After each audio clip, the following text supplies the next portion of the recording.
In the year 1492, Christopher Columbus discovered the Americas. Millions died in pursuit of conquering this unknown land.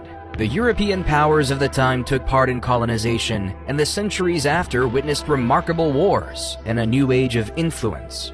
These events led to the birth of a new nation on July 4, 1776, the United States of America. Since, the USA has conquered the world in every aspect possible. From developing the most powerful military in modern history to countless astonishing human accomplishments, the country has earned the name the modern Roman Empire. But can this giant continue its dominance? To understand the story of this fascinating land, we must start from the very beginning.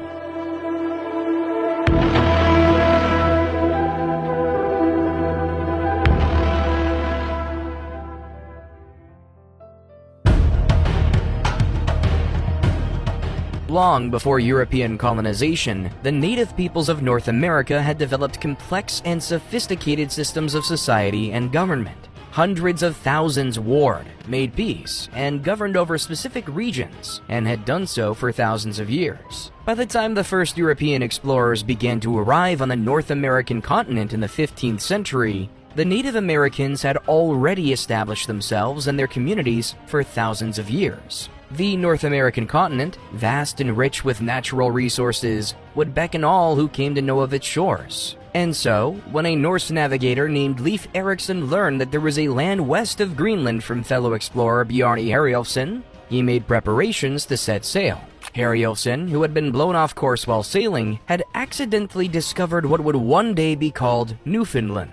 And although he did not land, his story gave Erikson the information he needed to successfully sail across the Labrador Sea and make landfall in North America. Erikson and the Norsemen would establish a small settlement in Labrador called Lonso Meadows or Meadows Cove. This settlement and numerous small outposts built nearby it would be abandoned over the course of about 20 years. Afterward, it would be nearly another 500 years before Europeans set foot on the shores of North America.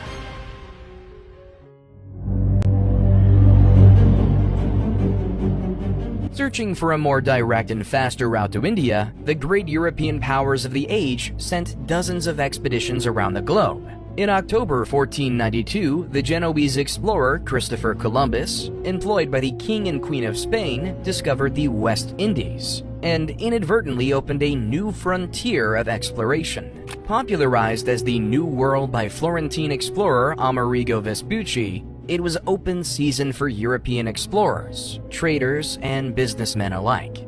European powers began claiming sections of this new world as their own with every major exploratory mission. Vespucci, who created and sold maps of his own discoveries in the New World, gained the notable distinction of having the entire hemisphere named for him, America. While much of the early exploration of the New World focused on what would become known as the Caribbean and South America, it did not take long before explorers turned their attention north to the enormous landmass above Columbus's Hispaniola. At the dawn of the 16th century, the Spanish, English, Portuguese, Swedish, Dutch, and French all entered a race to explore and map the entire east coast of North America. In 1497, Italian explorer Giovanni Caboto, known as John Cabot by his English employers, discovered the same region of Newfoundland that Leif Erikson and the Vikings had settled nearly 500 years earlier. Cabot's discoveries credited him as the discoverer of the North American continent, as no record of Erikson's expedition or settlement had yet been discovered. To the south, expeditions by Juan Ponce de Leon, Alvar Núñez Cabeza de Vaca, and Hernando de Soto would map Florida and the American southeast, as Spain prepared to establish permanent colonies in the New World. Likewise, to the north, Jacques Cartier explored the St. Lawrence River, while Giovanni de Verrazzano mapped much of the east coast for France. All along the coast, the Europeans encountered the numerous tribes of Native Americans. Early interactions ranged from welcoming to violent, as cultures from separate hemispheres met for the first time. As it had in the Caribbean and South America, first contact introduced these cultures to each other with the sharing of gifts and trading of information. Naturally, these meetings exposed Native Americans to European diseases and caused widespread illness and death. The first attempts to make permanent settlements in the New World began in the mid-16th century, with varying degrees of success. Surviving in the New World was not an easy task, and establishing a permanent settlement proved to be exceptionally challenging. In 1585, the English attempted to establish a permanent colony on Roanoke Island off the coast of what is today North Carolina. The journey across the Atlantic was brutal and left the colonists with few supplies when they arrived. Making contact with the local Aquascogoc, Pamela, and Socotan tribes, the colonists, many of whom were military personnel, became embroiled in an argument with the Aquascogoc and burned their village to the ground. Meetings with the Socotan went considerably better, outfitting the colonists with enough food to survive a miserable winter. Smallpox and influenza epidemics ran through every native village who encountered the colonists. Communication broke down, and violence finally convinced the colonists to move on, abandoning the colony. Arriving in 1587, a year after the first attempt to settle Roanoke failed, colonists, largely made up of middle-class Londoners with no military experience, landed on Croatoan Island and began to establish a settlement some 40 miles south of the first failed settlement. The colony suffered great difficulty surviving. In 1588, a relief mission to the colony was looted by Spanish naval vessels operating off the coast, leaving its new location unknown to English authorities. That same year, Spanish vessels sailed near Croatoan Island and found that it appeared abandoned. The next relief mission to the colony finally arrived in 1590 and found smoke rising from both Croatoan Island and Roanoke Island. A landing party discovered both settlements abandoned and sacked. The only clues were the letters CRO carved into a tree, and the word Croatoan carved into one of the posts of a palisade allegedly built by the settlers of the colony. Known as the Lost Colony, the settlers of Roanoke were never discovered, the colony deemed lost by the English government. In 1564, a group of French Huguenot settlers attempted to start a colony in what would become St. Augustine, Florida, only to have the colony sacked and all of its male citizens killed by rival Spanish forces. The settlement established by the Spanish colonists at St. Augustine is considered the first permanent European settlement in North America. In 1607, the English attempted again to establish a permanent colony in the New World. Led by the London Company, the settlement aimed to establish a colony in Virginia and selected a marshy region on the James River, which they christened Jamestown. The colony did well initially, quickly constructing living and meeting space, as well as a palisade fort. Relations with the local Powhatan tribes began with hostilities, but gradually cooled over time as the settlers and native peoples of the region learned to cohabitate. The Powhatan offered food and friendship to the colonists, who took the opportunity to search the surrounding region for gold and other precious metals. Instead, they found that the swampy region that they had inhabited held no riches, but disease. The people of Jamestown suffered from lack of coordination, disease, and the harshness of the environment around them, despite the aid of the Powhatan people.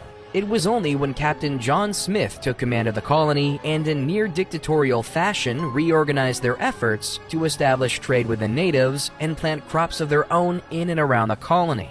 Smith returned home to England not long after his term as leader of the colony, but he had established a path for the colonists to follow that allowed Jamestown to endure difficult years of famine and struggle. Jamestown survived, and by the mid-17th century was thriving as more settlements began to grow around her. Jamestown has the distinction of being the first English settlement to survive in the New World.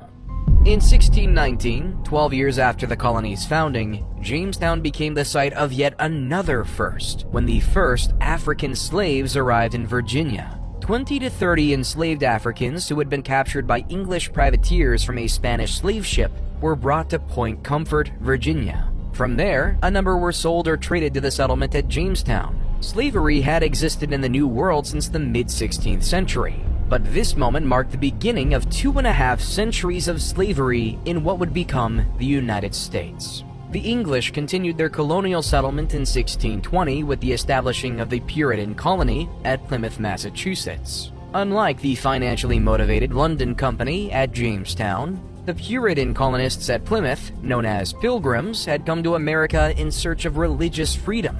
they voyaged across the Atlantic in the Mayflower, suffering months of terrible weather at sea. When they arrived in the New World, they first landed near what would become known as Provincetown. There, the colonists, concerned over their rights to the land and their legal right to establish a colony, drafted and signed the Mayflower Compact, establishing their right to self-govern, while still holding allegiance to the English crown. However, without finding a reasonable place to begin building their settlement, and after a brief but violent encounter with a local tribe, the Puritans found Provincetown unfit and sailed up the coast for better ground.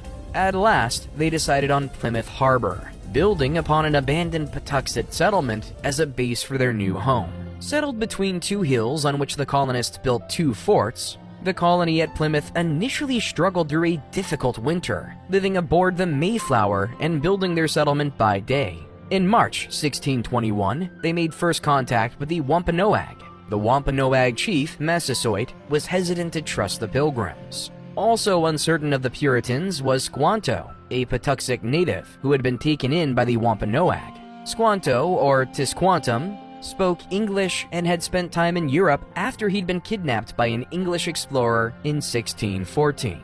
He had returned to America with another explorer, whose party was ambushed and massacred by Massasoit and his tribe. Working as an interpreter, Squanto helped the Puritans and the Wampanoag reach an agreement of non-aggression. In the fall of 1621, the Pilgrims celebrated what has become known as the First Thanksgiving, along with Chief Massasoit and several of his men. The celebration lasted for 3 days, and both parties procured and presented various dishes of local game. Like Jamestown, Plymouth was well run, and its early success was built upon by enterprising companies and individuals in England. More and more companies began crossing the Atlantic and established new settlements. Throughout the 17th century, the English began spreading as more colonies were formed and amalgamated with their fellow English neighbors. The Massachusetts Bay Colony, for example, would absorb the Plymouth Colony, and others as it grew in size. As these settlements became more established, trade opened with Europe, and goods, money, and more colonists poured into the New World. Not to be outdone, other European powers attempted to create their own permanent settlements as they grabbed more and more of the coastal region for themselves. What started as small settlements along coastal waters soon became large swaths of territory, claimed in the name of kings and queens from far-off European nations. In 1614, the Dutch West India Company began to establish permanent settlements in the Northeast, around what would one day become New York and New Jersey. Small settlements and fur trading outposts on Governor's Island and along the Hudson and East Rivers marked what was called New Netherlands. In 1624, fearing military incursions from other European powers, they purchased the island of Manhattan from the Munsee Lenape tribe for $24 and constructed Fort Amsterdam at the southern tip of the island. The settlement, which grew within and alongside the fort, was called New Amsterdam. The settlement utilized its unique environment to expand trade and use hydropower to enhance its growth. New Amsterdam was a city of trade and commerce in its earliest form, and always would be. It was a tempting target for the English, who wanted control of the Hudson for themselves. In 1664, 4 English frigates sailed into the harbor of New Amsterdam and ordered the Dutch to surrender the city. They did so bloodlessly, although the event did spark the Second Anglo-Dutch War. In June 1665, New Amsterdam was reincorporated under English law and renamed New York City. Spain, whose early discovery of the New World gave them an advantage in colonizing South America and the Caribbean, began settling in what would become the American Southeast. From their earliest settlement in St. Augustine, the Spanish traveled inward toward their territorial conquests in Mexico and upward toward Canada, carving a path through the center of the North American continent. By the end of the 17th century, Spain's North American empire would cover much of the Deep South, Midwest, and western portions of the continent. France, England's longtime rival and chief competitor in North America, set their sights for permanent settlement along the St. Lawrence River. Still hoping for an easy path to the Pacific, the settlements, Tadoussac, Quebec, Trois-Rivières, and Montreal, followed the winding St. Lawrence further and further inland. France established firm control of the fur trade in the region, then began to extend its influence further down the Mississippi River. In the Gulf, the French established a settlement along the bank of the Mississippi called Nouvelle Orleans, or New Orleans. New Orleans was established in 1718 and was the gateway to the Mississippi, a crown jewel in France's North American empire. As the 18th century began, the numerous settlements continued to grow as Europe carved up great swaths of North America for their own. These colonial territories were defined by various treaties and agreements between the colonizing nations, often ignoring the already existing native population and the complex relationships which already existed in North America. Many Native Americans fought back. Acting as opportunists, tribes worked with and against European settlers, often sparking conflict. Raids on settlements were not uncommon, and the colonists could not always rely on their far-flung colonial protectors if these actions required a serious defense. One of the largest and most violent of these was King Philip's War.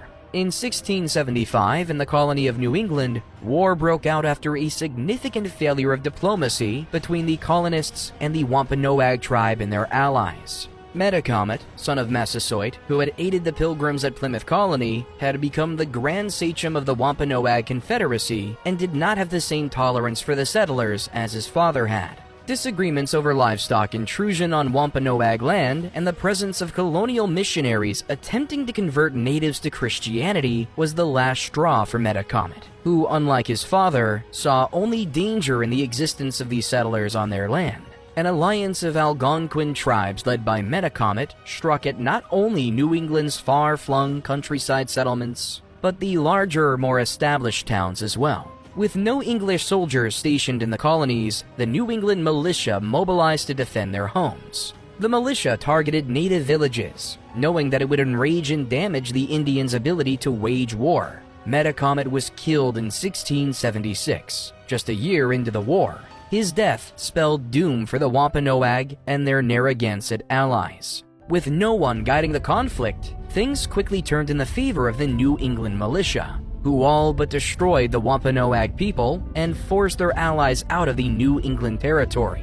It was the bloodiest conflict in North America to date. In the wake of King Philip's War, tension between the English colonists and their French and Dutch neighbors grew high. In the Northeast, 5 native tribes located north of the New England colony formed the Wabanaki Confederation after witnessing the demise of their southern Wampanoag neighbors in King Philip's War, increasing tensions with the English colonists. In 1689, just 2 years after King Philip's War had ended, the colonists were at war again, this time at the behest of their mother countries. Fighting broke out as the English-backed Iroquois tribes attacked French settlements, and the French-backed Wabanaki attacked English ones. As French and English soldiers made their way to the New World, the colonists of New England and New France prepared to fight each other. Known as King William's War, the conflict dragged on for nearly a decade and saw French successes in the colony of New York and English successes in Acadia, later known as Nova Scotia, and along the St. Lawrence River. Neither side was able to take their main goal. For the French, Boston.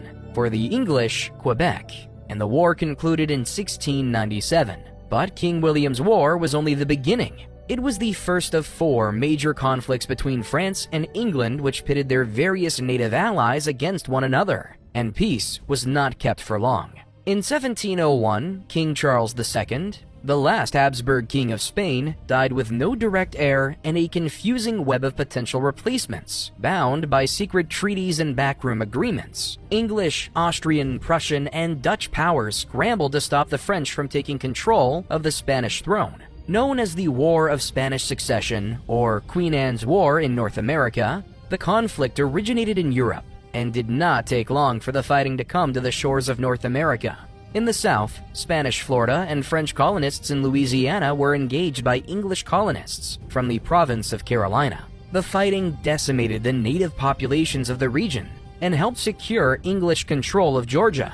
In New England, the Wabanaki again sided with the French, and continuous raids on new English settlements plagued the Massachusetts Bay Colony. Concerted efforts made by the English military once again failed to capture Quebec City, but made considerable gains in Acadia. The fighting in North America had little effect on the war's ultimate outcome in Europe, but more than 13 years of continuous fighting wreaked havoc throughout North America, permanently damaging native and colonial communities alike. In the end, the French would give away vital territory to the English, including the Hudson River Valley, Acadia, and Newfoundland. These concessions did not include the various native tribes engaged on either side of the war, and set the stage for future conflicts. For nearly 3 decades, there was relative peace between the major European powers in North America. In this time, the colonies grew larger and more complex, forming their own colonial governments, and expanding a new and thriving North American economy of agriculture, textile production, and maritime trade.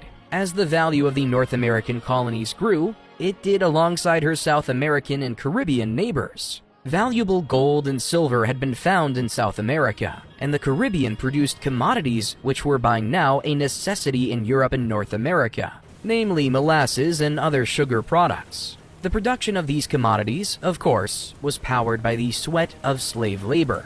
By now, the American colonies were all engaged in what was known as the Triangle Trade. Slaves from Africa were brought to the Americas, where the slave ships would deposit African slaves for sale and take on cargo of sugar bound for New England. These ships would then sell the sugar and slaves, and take on rum, tobacco, cotton, and other goods and return to Africa to trade them for slaves. On and on it went, an ever more valuable and grotesque sale of human lives. Slavery was rampant in the Caribbean and South America, and grew rapidly in North American colonies as well. From the first years of North American colonization in the early 1600s to the mid-18th century, the number of slaves imported to the Americas had increased from roughly 300,000 from 1600 to 1625 to more than 2 million from 1751 to 1775. The increased value of the Americas led directly to the third of the Indian Wars. Like Queen Anne's War before it, the conflict began well outside of North America. Distrustful of the Spanish control of the South American market, the British were displeased by the mercantile stranglehold Spain had over trade to South America and the Caribbean. Likewise, the Spanish were displeased with British encroachment in North America on what they believed was their territory north of Florida. After the 1721 founding of the colony of Georgia, following Queen Anne's War, the Spanish were convinced that the British had designs on removing them from Florida. Spanish vessels began boarding British trading ships, searching for contraband. While this action was legal due to past treaties, the boardings resulted in increased tensions between the two powers. In 1731, the British brig Rebecca was stopped off the coast of Cuba and boarded for inspection of contraband cargo. On board, the Spanish officials found an illegal cargo of sugar. Rebecca's captain, a man named Robert Jenkins, alleged that during the search, he had been tortured by the Spanish officials and had had his ear partially cut off. While the Royal Navy would admit that Jenkins was at fault for carrying illegal cargo, his story, told before the Houses of Parliament in England, struck a nerve. In 1739, the British found that, among other reasons, the Spanish were guilty of depredations upon British subjects and commenced war against the Spanish in the Americas, known as the War of Jenkins' Ear. The conflict saw little action on North American shores, with the bulk of the fighting occurring in South America and the Caribbean, as the British Navy attempted to capture and claim multiple Spanish forts and port towns. Fighting between the British colonists in the Carolinas and Georgia and the Spanish colonists in Florida came to little fruit for either side, and again only appeared to do the worst harm to the local Indian tribes who fought on either side. In 1742, another war broke out in Europe, this time between Prussia and Austria over control of Silesia. Once again, a question of the right of succession brought all of Europe's great powers into war. The death of Emperor Charles VI of Austria had left a power vacuum in Central Europe, with Great Britain, the Dutch Republic, Hanover, and Russia supporting Charles VI's daughter, Maria Theresa, as his heir, and France, Spain, Prussia, and Sweden supporting Charles Albert of Bavaria, who believed he had the right of inheritance. This war, known as King George's War in North America and the War of Austrian Succession in Europe, swallowed everything in its wake, including the War of Jenkins' Ear. As war raged in Europe, France and England once again turned their attention toward their North American territories. As before, the Wabanaki Confederacy and the Iroquois Confederacy allied themselves with the French and British, hoping to effect some great change for their rapidly shrinking continent. Fighting focused once again over control of Acadia and the St. Lawrence River. In 1745, the British colonists achieved the first substantial gain in the last 50 years of colonial warfare with the capture of Fortress Louisburg at the mouth of the St. Lawrence River. Fighting stretched down into the colony of New York as well as New England. The war took an awful toll on the British colonists, particularly in the final years of fighting. When the war at last came to an end in 1748, the British colonists were forced to return Louisburg to the French, infuriating the colonists who had won it at an excessive cost of life. Once again, after years of violence, the borders were returned to their pre-war status, with nothing having been gained. Territorial disputes went unsettled, grudges continued, and the situation in the North American backcountry was still violent as English colonists, French colonists, and Native American tribes all vied for control of the wilderness. The undefined borders between British and French colonies had long been an issue between the two nations. Yet, despite multiple conflicts, no formal agreement had been reached as far as definitively laying out who owned what. It was only a matter of time before war broke out again.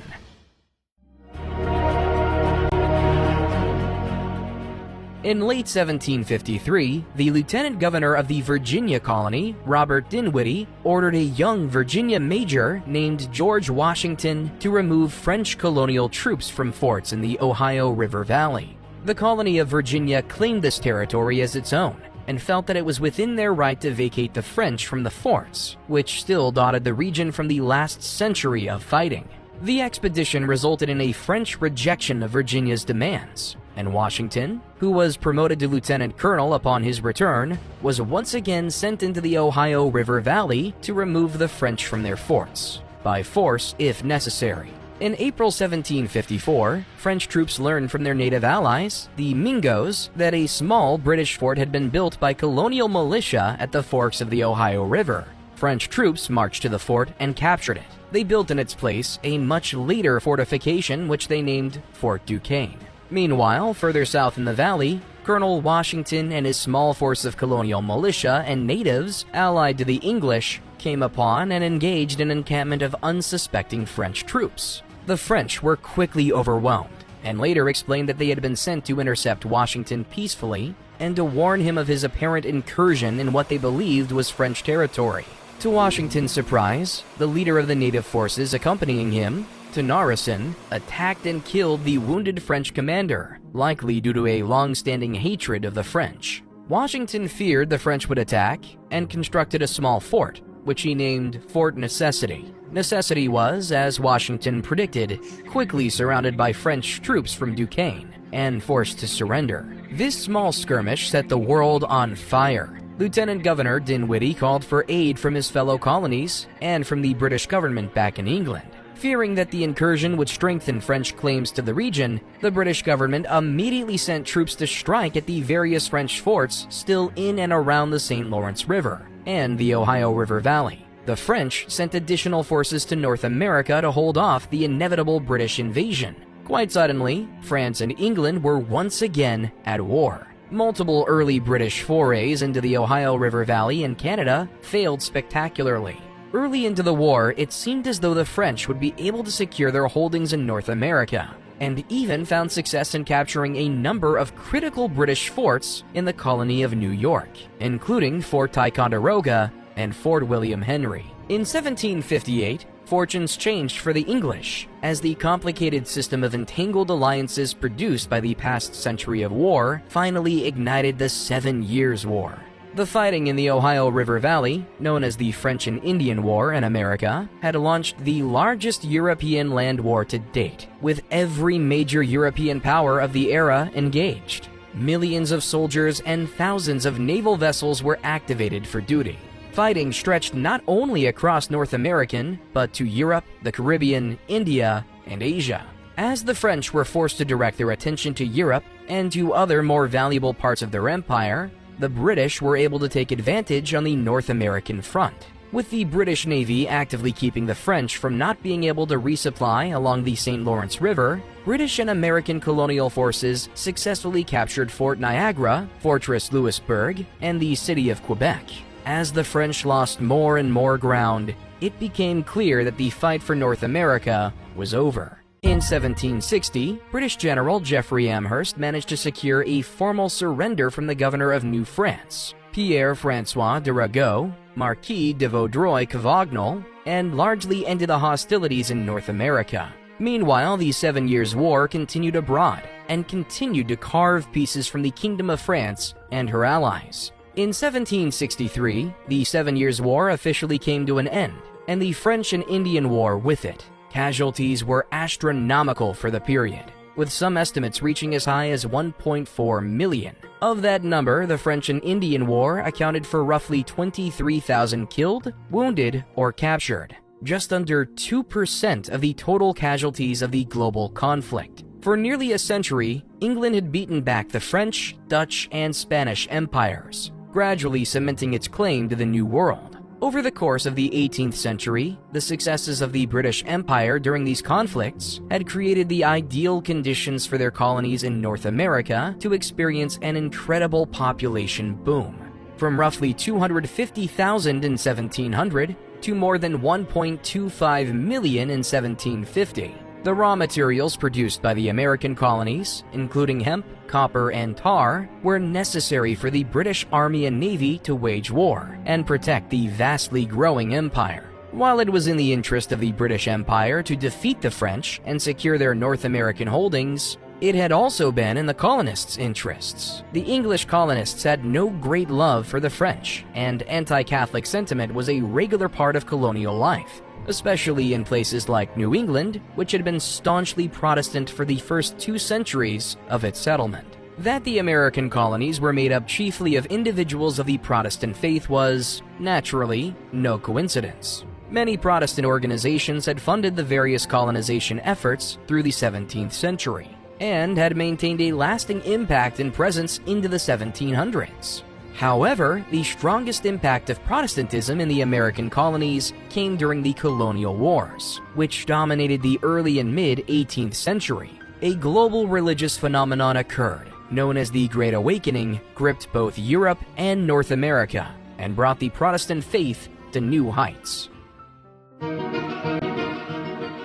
The Great Awakening was a major evangelical revival which expanded the Protestant faith throughout Europe and colonial North America.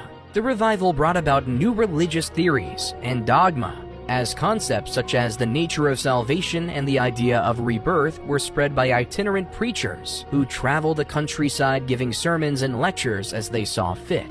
These preachers were tremendous orators and captured captive audiences wherever they went. George Whitefield, a major player in this evangelical movement, traveled across the colonies and preached in major cities and small towns, wherever he could gather a crowd. And gather them he did. In October 1740, while preaching in Boston, Massachusetts, Whitefield allegedly drew a crowd of more than 30,000 people from around New England. To put that in perspective, Boston was the highest populated city in colonial North America in 1740. Coming in at roughly 17,000 people living in and around the city. Nearly double the city's population was present to hear Whitefield speak. The movement revived the religious spirit of Christian peoples and reaffirmed their faith through periods of intense conflict and uncertain survival. While the revival did not change governments or raise great armies as religious revivals had done in the past in Europe, the Great Awakening was formative for many individuals in colonial North America, many of whom would go on to be the founding fathers and mothers of the nation.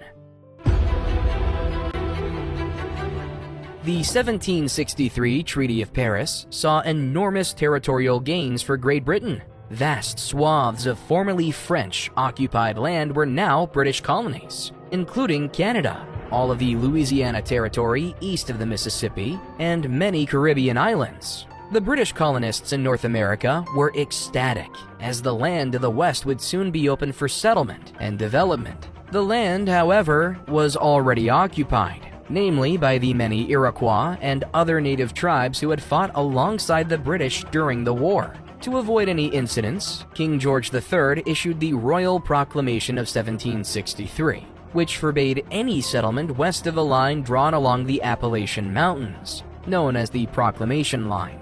Effectively, the British had created an Indian reserve to the west of the Appalachians and east of the Mississippi.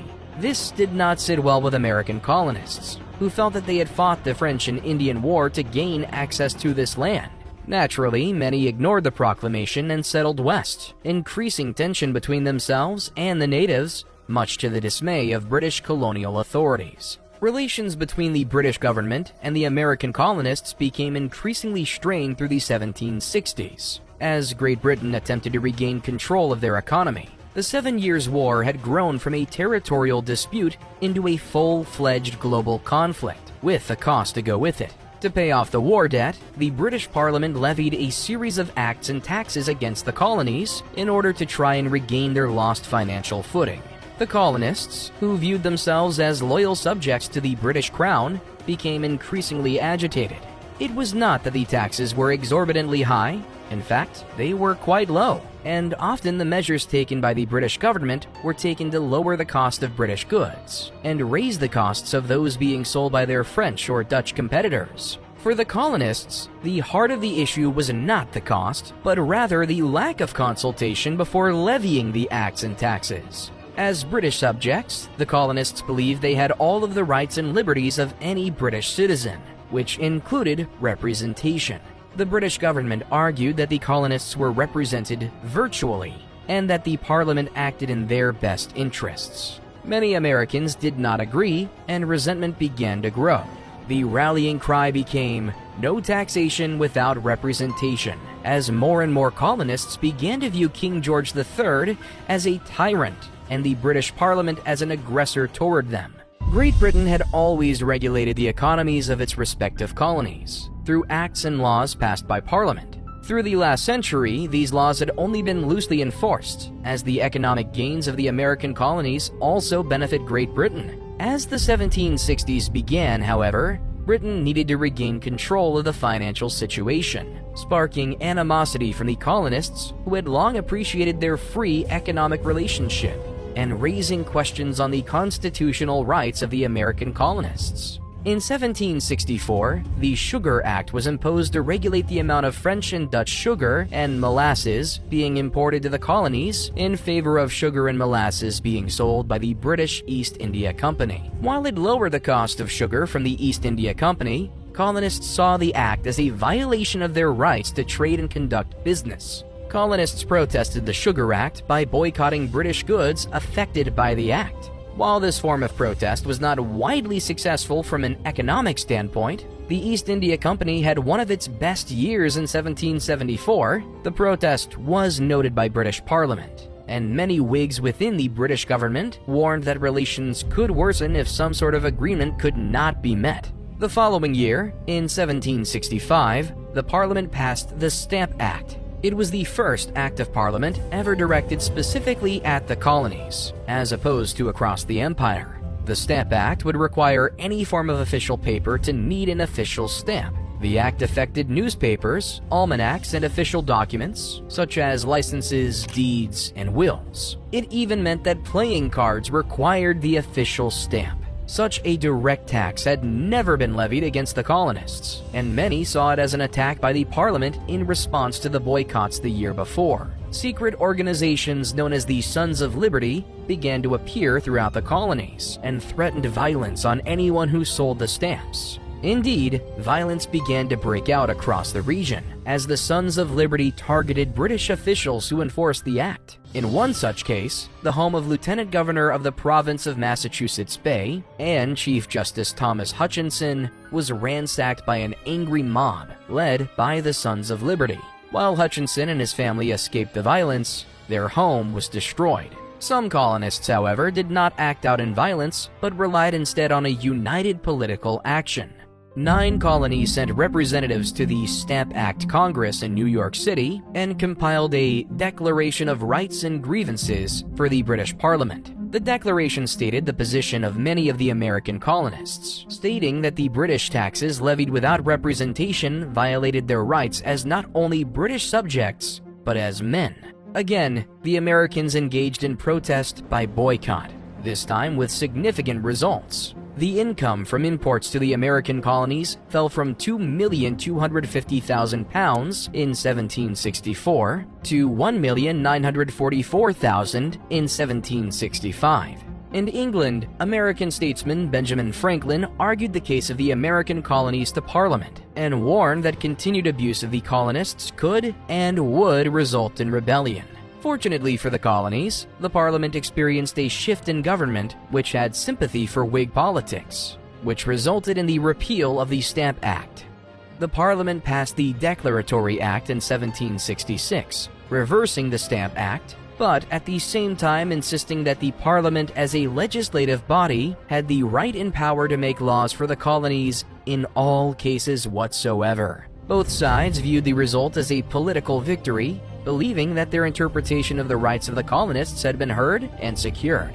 The Parliament believed it had exerted its will as the governing body of the colonies, and once and for all had established their right to levy laws on them. And the Americans believed that the British Parliament would not ever directly tax them again. Without some form of representation, a door had been left open, and if the British government was not careful, it might be able to close again. In 1767, things were still not going well economically for the British. The Rockingham government, which had helped repeal the Stamp Act, was suffering at the hands of their Tory opponents, who criticized them harshly and felt that they had been played by the American colonists. Charles Townshend, who served as the Chancellor of the Exchequer to the ministry of William Pitt the Elder, found himself in control of the administration when Pitt suddenly passed away in 1766. Townshend himself died a year later, but before he did, urged by the financial crisis and the insistence of the Tory factions within Parliament, passed a series of 5 acts which would collectively bear his name, the Townshend Acts. The first act, known as the Revenue Act, imposed direct taxation on lead, glass, paper, paint, and, notably, tea. The second created a new customs board for the North American colonies in Boston, and allowed customs officials unprecedented control over vessels coming in and out of colonial ports. The third suspended the New York Assembly from conducting business until it had complied with the requirements of the Quartering Act, passed in 1765 alongside the Stamp Act. The fourth act, known as the Indemnity Act, colloquially known as the Tea Act, lowered the commercial duties on tea imported by the East India Company, hoping to combat the smuggling of Dutch East India tea into English ports. The final act, known as the Colonial Trade Act, passed after Townshend's death in 1767, also aimed to target smuggling, and granted admiralty courts jurisdiction over all matters concerning customs violations, taking away the authority of local colonial courts. Before his death, Townshend feared that it would provoke a rebellious response from the American colonists. Townshend could not have been more correct. A flurry of activity gripped the American colonies. Pamphlets and letters flew from the pens of lawyers and farmers alike as they published their grievances in papers and broadsides across the colonies. Committees of correspondence were formed and shared ideas and debated the political and economic situation in the colonies. Once again, the Sons of Liberty were active, implementing the boycott of British goods and inciting riots where the opportunity was ripe. Particularly in Boston, unrest began to foment in such a way that the customs officials were obliged to leave town. This prompted British authorities to send for British troops to occupy Boston to quell the mob. On March 5, 1770, the consequences became quite clear when a young British sentry guarding the Boston Customs House was set upon by an angry mob of colonists. Accounts of the event state that the incident began as an argument between the private and a young wigmaker's apprentice, who upon insulting the private and his officer, was warned away from the post. Refusing to go and further insulting the officer, he was struck in the head by the private's musket. A crowd began to gather as the altercation grew louder, and bells rang out indicating a fire, drawing yet more Bostonians toward the lone sentry. The sentry sent a runner to get help, as the crowd became more violent, throwing ice and oyster shells at the sentry and calling for him to fire his weapon. Captain Thomas Preston and a handful of men from the Grenadier Company of the 29th Regiment of Foot arrived at the scene and deployed around the sentry with bayonets fixed. The crowd, now grown to 300 or 400 by some estimates, pressed in around the British troops, still throwing objects and shouting for them to fire. Preston shouted for the crowd to disperse and ordered his men to load their muskets. As the crowd pressed in on Preston and his men, they shouted, "Fire, damn you, fire!" A young private was struck in the head by a flying object, causing him to drop his musket. He bent to retrieve it and stood up and unintentionally fired into the crowd without orders. In a panic, the rest of the soldiers fired into the crowd in a ragged volley. As the crowd broke in horror and the smoke cleared, it revealed 3 dead colonists: Samuel Gray, James Caldwell, and Crispus Attucks. A mixed-race former slave, Samuel Maverick and Patrick Carr, were wounded and would die shortly after. 5 colonists had been killed in what would be known as the Boston Massacre. The city was put on high alert, and British troops mustered in full force, preparing to defend against further riots. The trial which followed was a media circus, as the Sons of Liberty latched onto those who had died as patriots and martyrs. Attorney John Adams defended the British soldiers despite his own personal feelings toward the British abuse of the American colonies, and his relationship to his cousin Samuel Adams, who was one of the founding members of the Sons of Liberty. Adams, whose devout loyalty to the law led him to believe that all men were entitled to a trial, no matter who they were or what they had done, successfully argued the men were not guilty of murder and had 6 of the soldiers acquitted and 2 others found guilty only of manslaughter. Adams' experience in the aftermath of the trial did little to move him closer to his cousin's patriot leanings, but did affirm his belief in the legitimacy of a government of laws. Tensions remained high in Boston, but gradually began to recede elsewhere. In 1773, amidst one of the worst banking crises of the 18th century, the British Parliament again made an attempt to ensure the survival of the British East India Company by undercutting the illegal importation of Dutch tea to the American colonies, while lowering the cost of EIC tea to the lowest possible amount. Known as the Tea Act of 1773, the act allowed the EIC to unload its cargo in the American colonies without paying any duties on it, while charging an exorbitant amount on Dutch tea. The act prompted the Sons of Liberty to organize a raid on 3 merchant ships docked in Boston Harbor, carrying loads of East India Company tea which had yet to be offloaded. Known as the Boston Tea Party, the Sons of Liberty boarded the ships and dumped 342 crates of tea into the harbor. The loss of tea amounted to approximately 9,659 pounds in 1773, the equivalent of 1.7 million US dollars today. Parliament was outraged and responded by passing a series of acts known as the Intolerable Acts in 1774. The first 3 acts, the Boston Port Act, the Massachusetts Government Act, and the Administration of Justice Act, all targeted Massachusetts alone, and punished the city of Boston and the Massachusetts Bay Colony for its role in the Tea Party. The Boston Port Act closed the port of Boston until the colonists paid for the destroyed tea. The act angered citizens in Boston who had not even participated in the Tea Party, and they felt they were being punished unjustly without being able to testify in their own defense. The Massachusetts Government Act revoked Massachusetts' charter and brought the colony under direct British control. Town meetings were limited, and all appointments had to be appointed by the royal governor. The Administration of Justice Act allowed the royal governor of Massachusetts to order the trial or retrial of any royal official to take place in Great Britain if the accused could not get a fair trial in Massachusetts. The final act, which affected all of the colonies, was the Quartering Act of 1774, which allowed royal governors to house soldiers in buildings if suitable quarters were not provided by the colonies.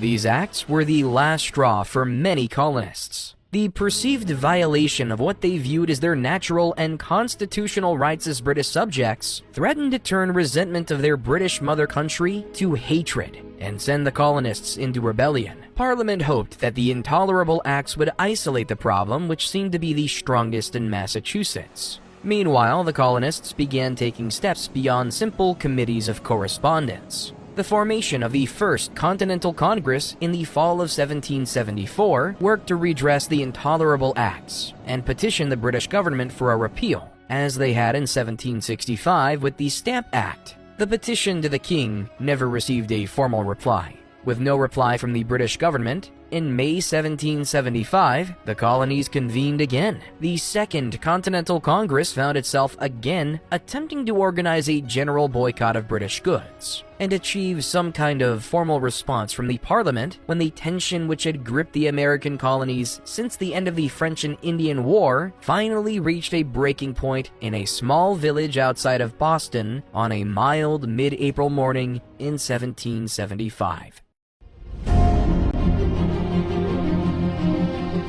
On the evening of April 18, 1775, with tensions running high between the people of Boston and the British troops garrisoned in and around the city, the Sons of Liberty discovered that General Thomas Gage planned to march British troops to a cache of weapons and powder hidden in Concord, just a few miles from Boston, and destroy the supply.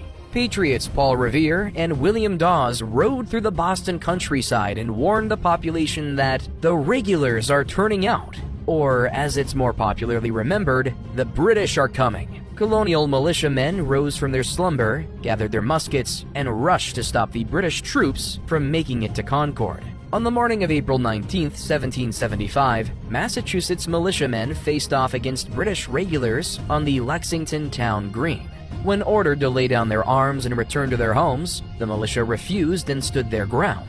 Captain John Parker, commanding the group of 70 or so Massachusetts militia, ordered them not to fire unless fired upon first. British officers ordered their men to level their muskets, but cautioned them not to fire. Suddenly, a shot rang out. No one knows where the shot came from. Neither side laid claim, both blaming the other. With this moment, known as the shot heard around the world, the resentment and anger boiled over at last, and the war began.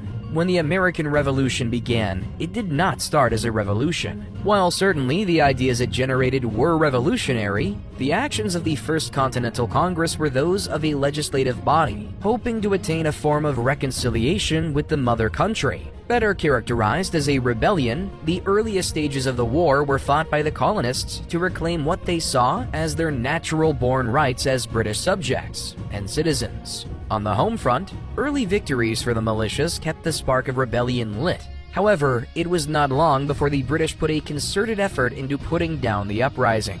At the Battle of Bunker Hill in June 1775, British troops stormed earthworks held by the colonial militia near Boston in a costly victory. It was becoming clear to many that if the colonies did not unify, they would be crushed one by one. While some representatives in the Continental Congress, now in its second session, still erred on the side of caution, believing that a reconciliation could still be made, the Congress made the decision to form a single unified army to prevent their forces from being wiped out piecemeal. At the head of this new Continental Army would be a colonel from the colony of Virginia named George Washington. Washington, born from one of the most prominent families in colonial Virginia, had had aspirations to be a naval officer in the English Navy when he was a young man. His mother, Mary Ball Washington, was wary. She knew that a life at sea was a difficult one and could lead to an early death or maiming.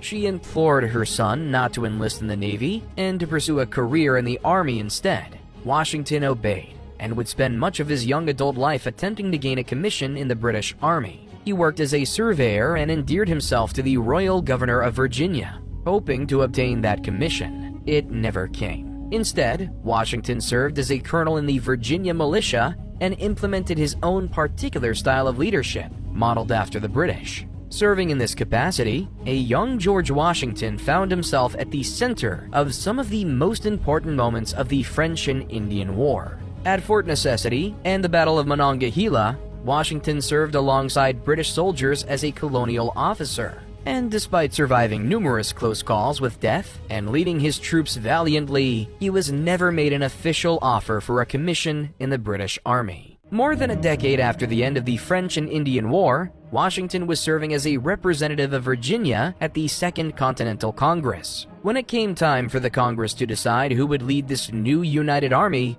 Washington was a natural choice. While his track record on the battlefield was less than stellar, his experience was unquestioned, and the fact that he was a Virginian pleased many of the Southern delegates of the Congress, as the war thus far had been fought by and almost entirely took place in the northern colonies. In June 1775, after receiving a unanimous vote of approval from the Congress, Washington rode north for Boston and began to construct the necessary administration for the new Continental Army. The Continental Army struggled with many issues. Supply was always a chief concern.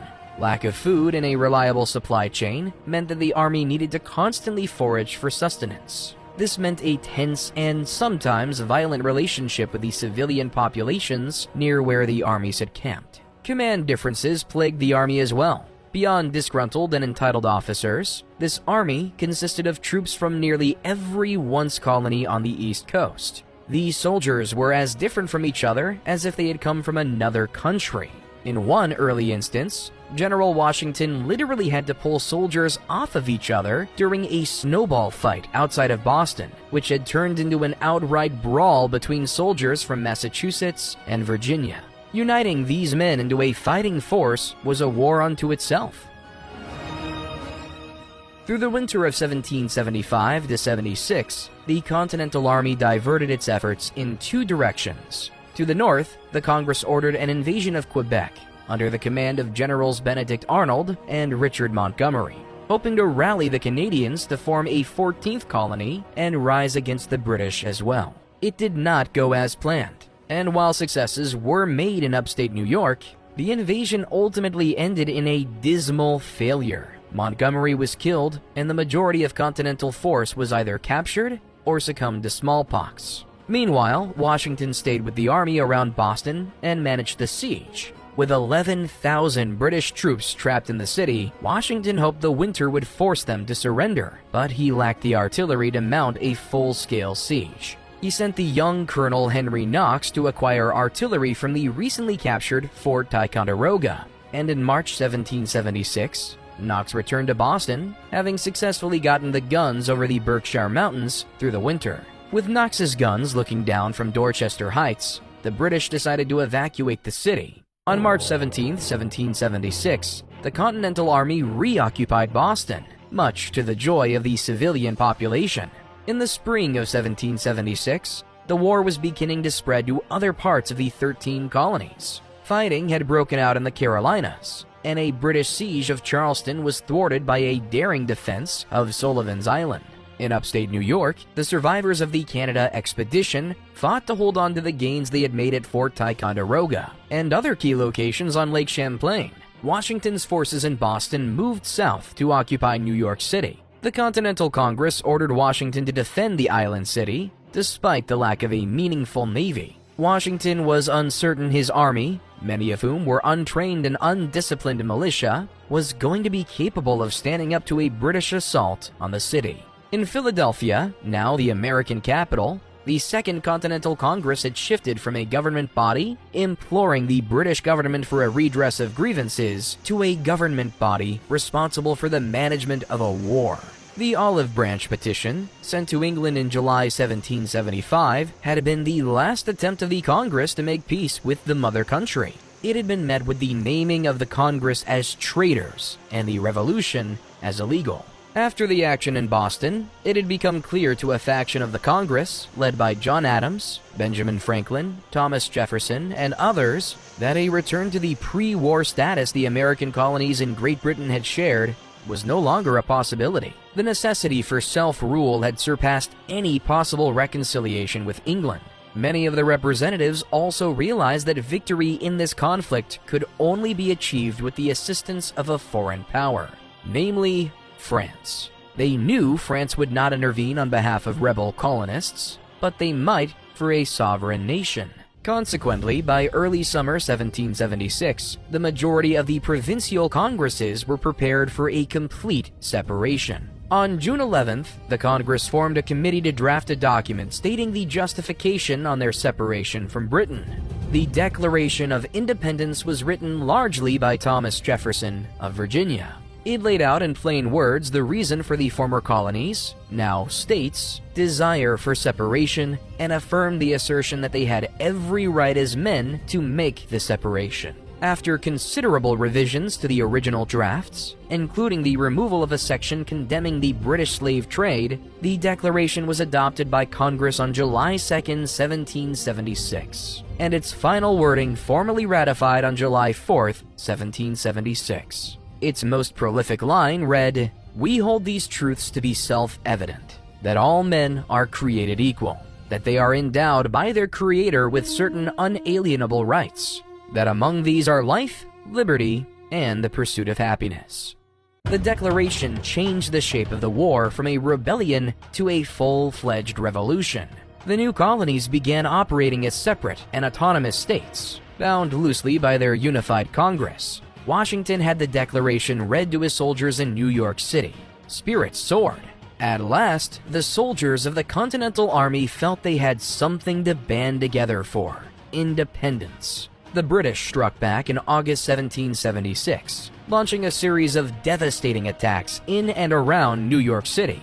As Washington had feared, his army was not prepared for the professional and well-disciplined British troops, and without a navy, he had no hope of defending the island of Manhattan.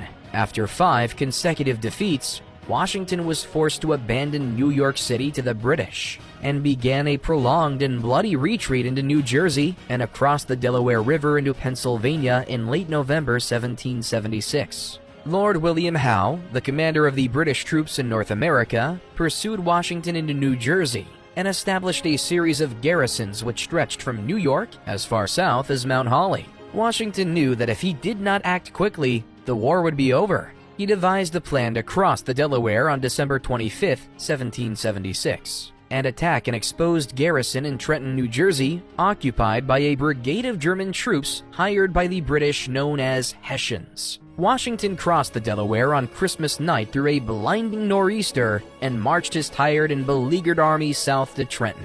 The Hessians were surprised by the arrival of the Continental Army, as fighting and maneuvering troops through the winter was generally viewed as difficult and dangerous for 18th century armies. He achieved a swift victory fighting through the streets of Trenton and won his first battle as commander of the Continental Army. 9 days later, after a tactically brilliant running engagement on January 2nd, the Continental Army again achieved victory on the morning of January 3rd in Princeton, New Jersey. The 3 battles fought kept the Revolution alive in its darkest hour.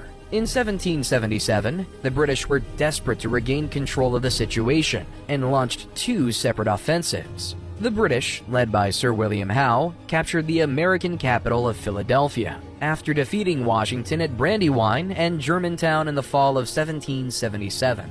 While the loss of the capital was a blow to the morale of the Continental Army, the army had not fallen apart, as Howe had expected, and Washington took his forces to winter at Valley Forge, just a few miles west of Philadelphia. In upstate New York, British General John Burgoyne pushed his army south from Canada, capturing Fort Ticonderoga and hoping to sever New England from the rest of the United States in order to bring about a swift end to the war. Instead, Burgoyne faced off against Continental Generals Benedict Arnold and Horatio Gates, fighting a series of battles near Saratoga, New York. Thanks to impressive leadership by Arnold and sound strategy by Gates, Burgoyne's army was defeated and ultimately forced to surrender in October 1777. It was the largest British army to ever surrender to an enemy force to date, nearly 7,000 men. The British surrender at Saratoga, paired with the twin victories of Trenton and Princeton from the previous winter campaign, convinced the French that this new country, these United States, did indeed have a chance of winning the war. Eager to get revenge after a century of losing to the British, the French declared a formal military alliance with the United States, declaring war on Great Britain and legitimizing the Declaration of Independence in one fell swoop. Great Britain was about to become embroiled in a global conflict again. Meanwhile, Washington spent the winter of 1777 to 78 training the Continental Army to fight the way European armies did. He was aided by the help from foreign officers like the Marquis de Lafayette of France and the Baron von Steuben from Prussia. Steuben, in particular, instilled a sense of pride in the soldiers and trained them well. In 1778, when word came of a formal alliance with France, the British abandoned Philadelphia and rushed back toward New York. Their new commander, Sir Henry Clinton, did not have a high opinion of the Continental Army, but did have a healthy respect for the French, and feared their presence would trap the English in Philadelphia. Washington pounced as the British withdrew through New Jersey. His newly trained fighting force struck Clinton at Monmouth, New Jersey, on June 28, 1778, and fought the British to a standstill. While the Battle of Monmouth was a stalemate, Washington's forces had fought well and withstood the British in an open field engagement. The British withdrew back to New York and would not venture into New Jersey in a meaningful way again. In 1779, the British began to feel the pressure of a global conflict. Realizing that the war could not be won in the North, the British turned their attention to the South, hoping to find more Loyalist support. British forces captured Savannah and Charleston in the fall of 1779, and soundly defeated General Horatio Gates at the Battle of Camden in South Carolina.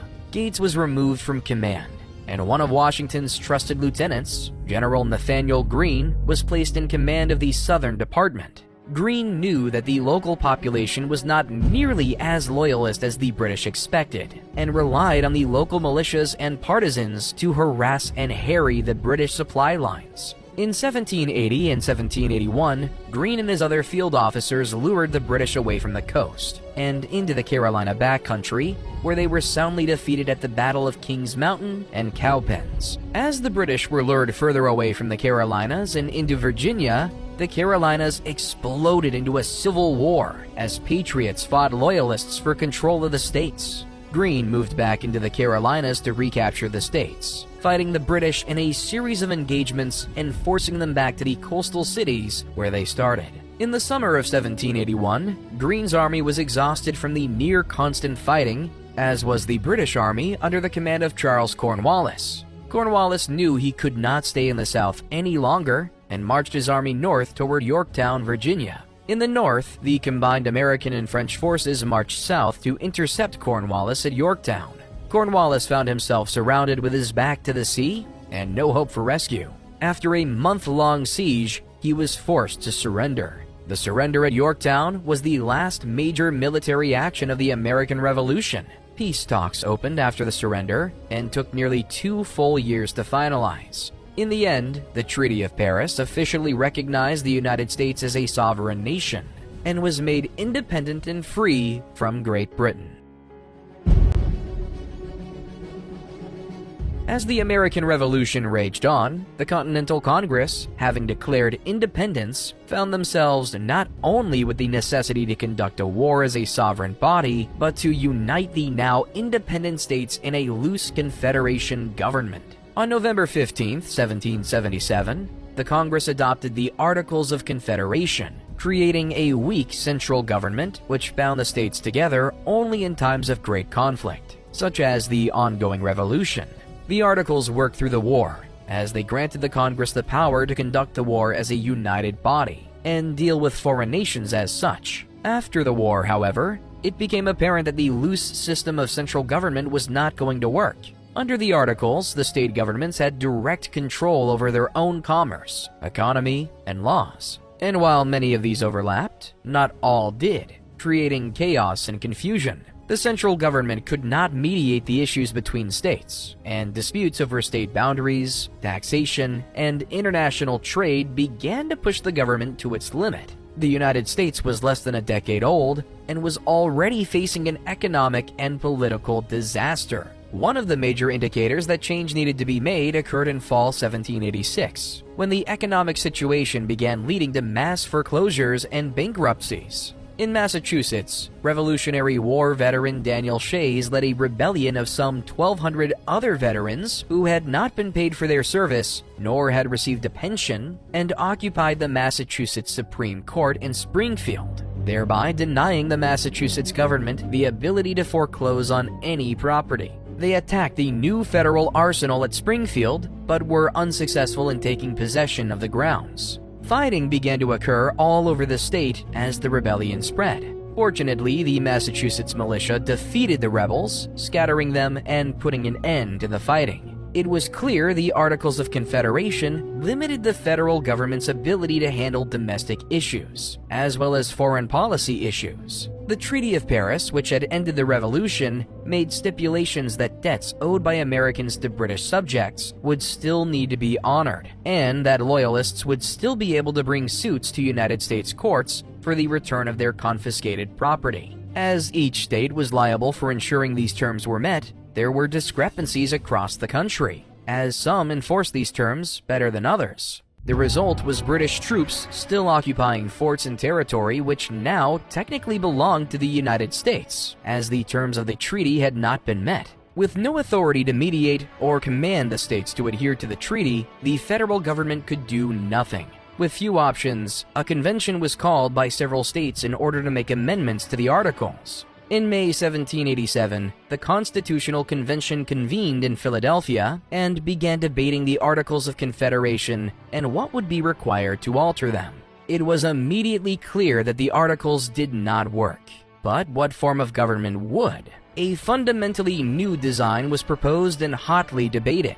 As would become the hallmark of American politics, several compromises were met to achieve the balance the states required to ratify this new form of government. This new constitution would form a government of checks and balances, with three distinct branches dividing the federal authority between them. The legislative branch, or the Congress, would be divided into two houses: the House of Representatives, composed of state representatives comparable to the population of each state, and the Senate, composed of two representatives from each state. This branch has the power to create and vote on laws, enact taxes, declare war, override presidential vetoes, create federal courts, except for the Supreme Court, and sets the number of justices on the Supreme Court. Independently, the Senate has the power to confirm presidential appointments to the judiciary, heads of departments and other federal offices, ratify treaties with foreign powers, remove impeached officials from office.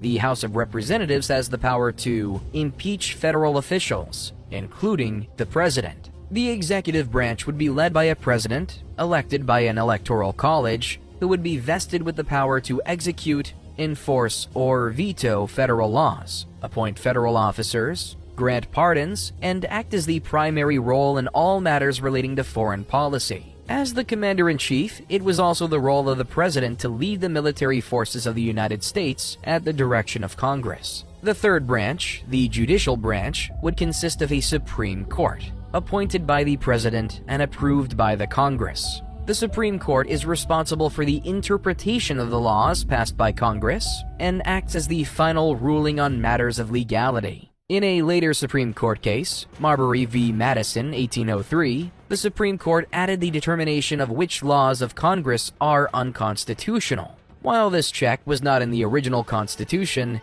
it is an essential part of the function of the court. A government by the people, for the people. It was the first time any nation's constitution had included the people as instrumental in the establishment and validity of the government.